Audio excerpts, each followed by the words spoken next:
YouTube, what's going on? In this video, you and I are going to be covering the most common shoulder press mistakes. And we're going to cover the standing shoulder press, and then we're also going to cover the seated shoulder press. This is a movement where 9.9 times out of 10, you're going to be doing some sort of shoulder press in your workouts. So when you do it, I want you to do it correctly. And number two, it is often the cause of a lot of shoulder pain and or shoulder issues. And I want you to have confidence knowing that you can perform this exercise the correct way and minimize or diminish your risk of injury as much as humanly possible. So without any further ado, let's hop right into the shoulder presses. We are first going to cover the standing shoulder press because there'll be a slight difference between standing and seated, and you'll see that towards the latter half of the video. But number one, if you are doing this standing shoulder press right here, you first want to make sure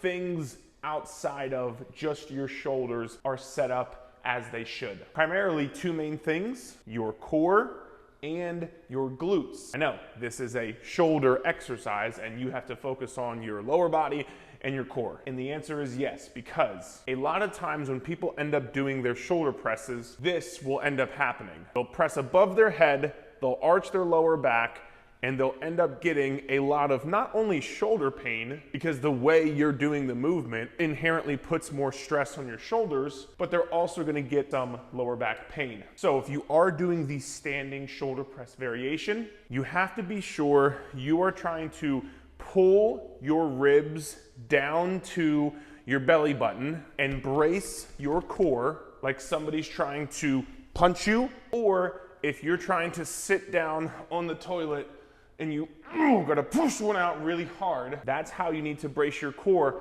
And I say bring your ribs down to your belly button, because what a lot of times will happen is people will press up with the shoulder press and their ribs will flare out. You really wanna make sure you're keeping your ribs pulled down to your belly button when you're doing this standing shoulder press. And then number two, you wanna make sure you also squeeze your glutes. If somebody was trying to stick their finger up your butt, this time while you're working out, leave that stuff for at home. You are going to deny access and you are going to squeeze your glutes in combination with bracing your core and keeping your ribs down. And the combination of these two things will then allow you to do your shoulder presses properly without overextending and arching from your lower back. Because as you can already see, if you flare your ribs, you don't squeeze your glutes, you don't brace your core, when you go above your head, you can already see how there's some arching in your lower back. So that will be number one for standing shoulder press. Now, some of these will also intertwine with the seated shoulder press, so just keep this in mind as well. But the next mistake is going to be having your elbows out wide at a 90-degree angle versus keeping your elbows tucked at a more of a 45-degree angle. And there's a few reasons for this. Number one, when you are out wide at a 90-degree angle, number one, typically you do not have stacked joints. This means it's just, notice how my wrist is in here and my elbow is out here. You typically want to have your wrist stacking over your elbow at the bottom of the movement. If your elbows are out wide, unless your hands are coming all the way out here, then your wrists are not going to stack over your elbows, which can create some wrist pain, some elbow pain, some shoulder pain. And then number two, if your elbows are out wide, you are opening up your shoulder joint. So when my elbow is out here, my shoulder joint is getting opened. For a lot of people, this automatically can just put more stress on your rotator cuff muscles and your shoulder joint in general. But if you can get your elbow more tucked at a 45-degree angle, this is automatically going to close your shoulder joint, and therefore you'll be able to perform this movement a bit more pain-free. I challenge you even right now, put your hand out wide like this and then tuck your hand more in like this. Which one feels more comfortable and which one feels more natural? Again, 9.9 times out of 10, it's the tucking the elbow at the 45-degree angle. So take your elbow from this like out wide pressing position, tuck it more in. And the third reason for this is because when we're doing this shoulder press, we're mainly trying to work your anterior delt, which is just your front delt. That's the main reason you are working a shoulder press. So when we talk about that muscle, it starts like right here and it goes up to about right here. When we think about, let's say, a bicep curl, for example, okay? At the bottom of a bicep curl, you are stretching your bicep, and at the top, you are squeezing your bicep, right? There's a stretch and there's a contraction. The same thing happens for your front delt. If your hand is an elbow or out wide like this, you are inherently limiting the range of motion you can stretch at the bottom for your front delt. But if you tuck it, you can already see it's going to stretch a bit more at the bottom. So as opposed to this right here, you're automatically stretching more at the bottom, you're lining things up better, you're having a safer press, and you'll be able to build more muscle and more strength in the long run. And I say in the long run because when you're out here, you might be able to do a little bit more weight. But remember, there's more stress on your shoulder joint. You're not stretching your muscle as much at the bottom, which is going to over time decrease how much strength you can get. Just because you are stronger and can lift more weight doing these half reps like this, doesn't mean that is the variation you should be doing.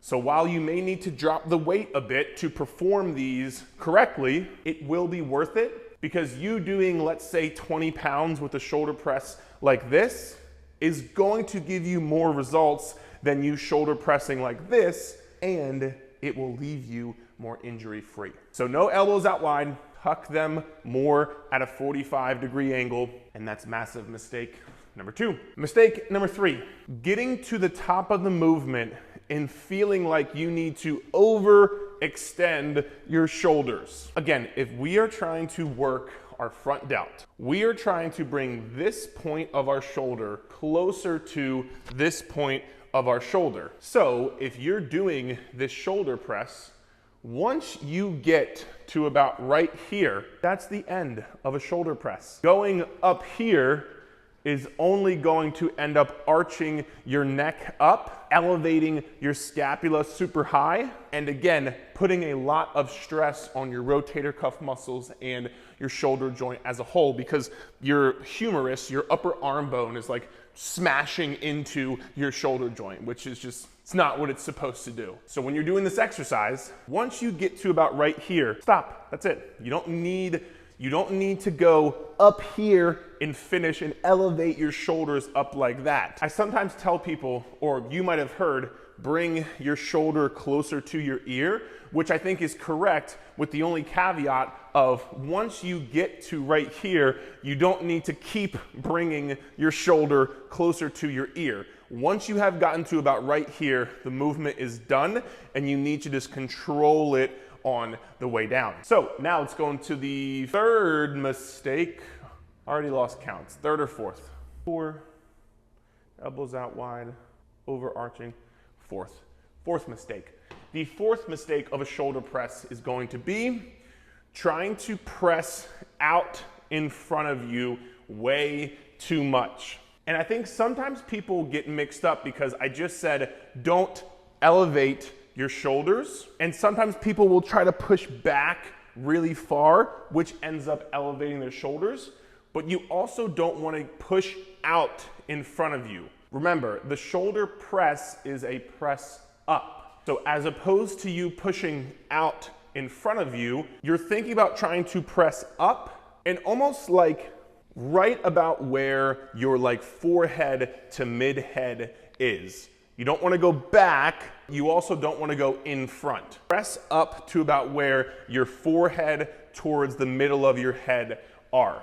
Because the more you try to press out in front of you, whether you're standing or you're sitting down, you're going to end up putting a lot of pressure on your lower back, because trying to get that weight out in front of you, when the weight's out here, you're automatically going to have to use your lower back to not just fucking nosedive in front of you. And then number 2, again, you're supposed to be fighting a force, the resistance, This dumbbell is pulling you straight down, right? That's why you typically just want to press straight up and then straight back down, straight up, straight back down. When you start to add movement this way, either that way or that way, you're now not only trying to fight a force that's up and down, which is okay, you're now trying to fight a force that's up and down and back and forth. That's just that's not what your body is supposed to be doing in this movement. It's supposed to be a vertical resistance, not a vertical and a horizontal resistance. So that would be the fourth mistake. The fifth mistake is going into letting your arms get a little bit too low at the bottom. Again, remember, what did we say earlier? We want your joints to be stacked at the bottom. You see how right now I'm so low that my elbow is back here and my wrist is up here. Do you also notice how this is then pulling my shoulder to round forward? What happens a lot of times is people will come down so far that they'll end up getting this shoulder. That actually hurts my shoulder, so I don't want to do that with weight anymore. Which is, you can imagine if you're doing that on, I was just showing you, can you imagine if you were doing that with actual weights and trying to do a workout like that? When you're coming down so low, this rounds forward. Again, your humerus, your upper arm bone, it's just smashing into your shoulder joint, and it's just creating a lot of pressure that a lot of stress you don't want to have. So what we're gonna do instead is just, again, simply come down to where your wrist and your elbow are stacking over. Don't let it roll forward. Once you get to about right here, you're done. You don't need to go down any further, because then again, your elbow's gonna start kicking back, your shoulder's gonna start rounding forward, and you are going to have some pain with this movement. So just come on the way down. Again, our elbows are tucked at more of this 45-degree angle. And then once you get down to about right here, that's when you should stop before you have any rounding forward. Mistake number, sometimes you might hear people tell you, you need to keep your shoulder blades squeezed together the entire time. You do not want to keep your shoulder blades pinched together or down and back the entire time.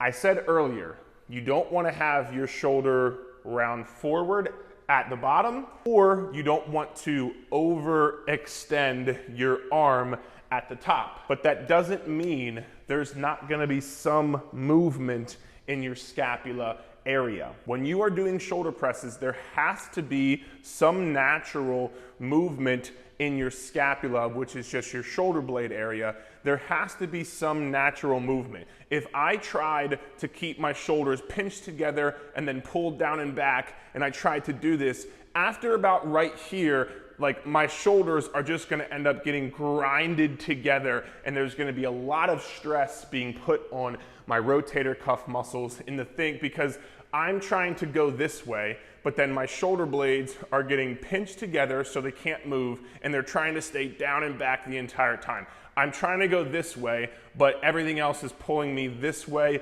and this way. You need to be able to make sure, instead of trying to, like, this is literally it. Like, if I went past here, all of this pressure beyond there is going straight on my shoulder joint and my rotator cuff, because, again, like I just said, pulling in opposite directions. So you need to make sure, you don't want to start with like your shoulders rounded forward or things like that, but you need to make sure you're letting some natural movement go with your shoulder blades as you press on the way up. Like, as you can see here, I'm not pulling them and keeping them down and back, but I'm also not letting them up and then round, up and then round. Again, really all I'm thinking about is elbows tucked at a 45-degree angle, and then I'm trying to bring this point closer to that point. That's really all I'm thinking about. And the rest, I promise you, is going to fill itself out if you do that right there. So do not think you have to keep your shoulder blades squeezed together the entire time. That's probably adding to your shoulder pain. All right, so like I said, all of that, what I just talked about, besides maybe the first mistake, applies for both a standing and a seated shoulder press. But let's now get into specifics with a seated shoulder press. Now, what's the difference between a seated and a standing? The main difference is When you're seated, you won't have to necessarily support yourself staying upright with your core as much. So when you're standing, there's a little bit more core work involved. When you're sitting, there's less core work involved, but you typically can go heavier when you're doing seated because you don't have to brace yourself with your core. And then number two, because you have the extra stability, you'll be able to go a bit heavier. One isn't necessarily right nor wrong, they just have different benefits like I said. So you can do a standing shoulder press and you can do a seated shoulder press. You should be working both into your program maybe over the course of a week or even the course of a few months' time. But when we talk about specifics when it comes to a seated shoulder press, there's one main thing that I like to point out when doing a seated shoulder press, and it actually goes right in line with one of the mistakes we talked about earlier. Remember how we talked about not having your elbows out at a 90-degree angle? When you are doing a seated shoulder press, I don't like to have the seat up completely at this 90-degree angle. Because inherently, as you can probably see, it's gonna be very hard for me to tuck my elbows at a 45-degree angle without rounding my shoulders forward. Again, if you can see right here, if I try to tuck my elbows, my shoulders are automatically gonna be rounding forward. So it almost forces you to do this like 90-degree angle shoulder press. So what I like to do instead is, I like to get the bench set up more at an angle because that is going to allow you to, number one, tuck the elbows a bit more, and then number two, stretch your front delt a bit more at the bottom. And how much of an angle should you have? I would say maybe somewhere around like a 15-degree incline. As you can see, I'm not doing like a incline dumbbell chest press. Because if I was doing an incline dumbbell chest press, I would probably have the incline more set up at like a 30-degree angle. But with a shoulder press, I'm getting it set up more around this probably 15-ish degree angle. And I would also just add to this too, I mentioned that the seated shoulder press, you don't have to work your core as much inherently because you don't have to support yourself staying upright, but you do still want to make sure you're pulling your ribs down to your belly button and you're trying to brace your core. Because if you let your core not be braced and let your ribs flare and all these things, you're probably still going to eventually fuck up the form. And you also just won't be able to lift as heavy of weight. And you'll end up creating bad habits and bad movement patterns for when you have to go and brace your core in other exercises. So that is the entire video for shoulder press mistakes. Hope you enjoyed this video. Hope you learned something from this video. If you did, please feel free to give the video a thumbs up and subscribe to the channel if you like Eric. And if you are interested in joining my clubhouse where we have new workouts every single month and I basically just take all the guesswork out of your training for you, I'll link that here in the description of this video. As well as if you're maybe more interested in some direct one-on-one coaching with myself or my team, I will link that here below in the description of this video as well. Hope you enjoyed, and we'll chat soon.